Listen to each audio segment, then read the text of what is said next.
Indonesia memang harus waspada dengan tren kasus corona yang terus naik. Kemarin, angka kematian akibat COVID-19 di Indonesia menjadi yang tertinggi se-Asia Tenggara. Catat kasus aktif COVID-19 di Indonesia mencapai 94.438 orang.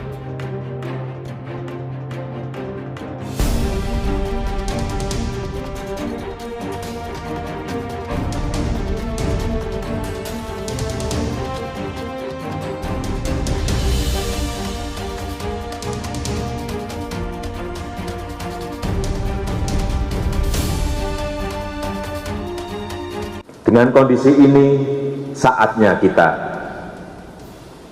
kerja dari rumah, belajar dari rumah, ibadah di rumah.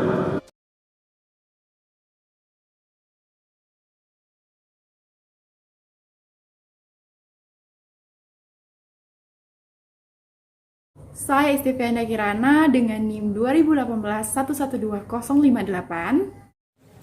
Saya Dinda Tiara Maresti dengan NIM 2018-112038. Nama Alvina Andita, NIM 2018-112055.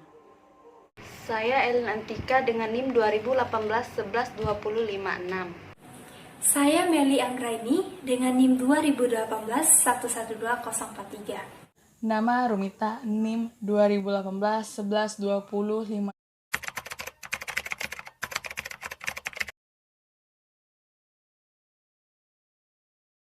Tepat pada tanggal 2 Maret 2020, Presiden Joko Widodo mengumumkan bahwasannya negara Indonesia memiliki kasus COVID-19 pertama.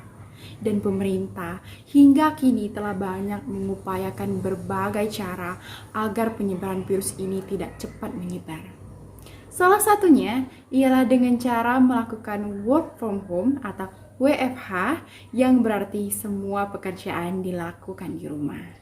Dampak nyata dari adanya kasus COVID-19 ialah menghambat semua aktivitas masyarakat yang biasanya bekerja dan beraktivitas di luar rumah, kini berbanding terbalik, menjadi hanya berdiam di dalam rumah. Semua kalangan secara merata terkena dampaknya, termasuk juga mahasiswa yang terpaksa harus melakukan pembelajaran online selama lebih dari 1 tahun terakhir.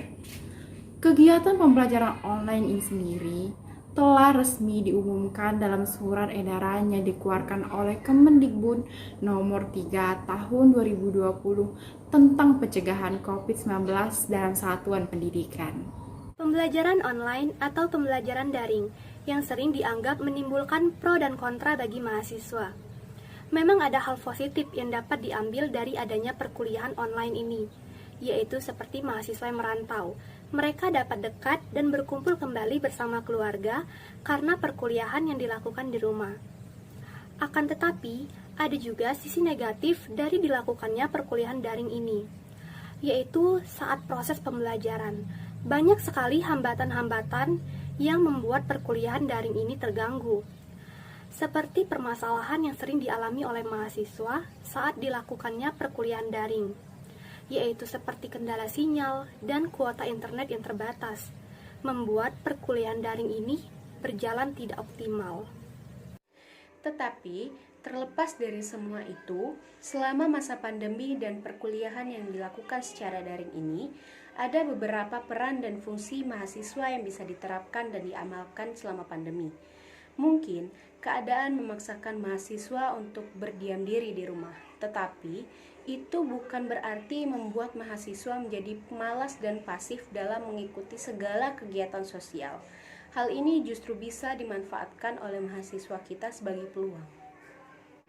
Yang pertama, langkah awal yang harus dilakukan mahasiswa yaitu menjadi warga yang kreatif dan pemimpin.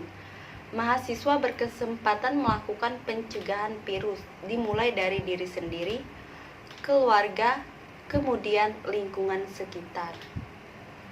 Sebagai kaum intelektual, mahasiswa harus mencontohkan hal-hal yang baik, yakni berdiam diri di rumah dan keluar rumah hanya ada kepentingan yang mendesakan. Artinya, ketika berdiam diri di rumah, mahasiswa harus memikirkan hal-hal yang bermanfaat, kepada lingkungan sekitarnya. Yang kedua, mahasiswa dapat memanfaatkan media sosial untuk membuat suatu gerakan bersama mahasiswa yang ada di Indonesia ini, sehingga mahasiswa dapat membantu masyarakat sekitar melalui media sosial untuk mematuhi protokol kesehatan yang telah dirumuskan oleh pemerintah. Kemudian, mahasiswa dapat melakukan penggalang donasi yang ditujukan untuk warga sekitar yang kurang mampu di masa pandemi COVID-19 ini. Yang ketiga, mahasiswa dapat melakukan gerakan sosial, yakni dengan menjadi Satgas COVID-19. Mahasiswa pun bisa menjadi relawan untuk menyalurkan bantuan logistik berupa makanan bergizi, vitamin, masker, dan lain-lain. Dan masih banyak lagi kegiatan yang bermanfaat yang bisa dilakukan mahasiswa selama masa pandemi, seperti berbisnis online, menjadi penulis buku atau surat kabar, dan lain-lain. Marilah bersama menjadi pribadi yang aktif dan produktif dan peka terhadap sekitar.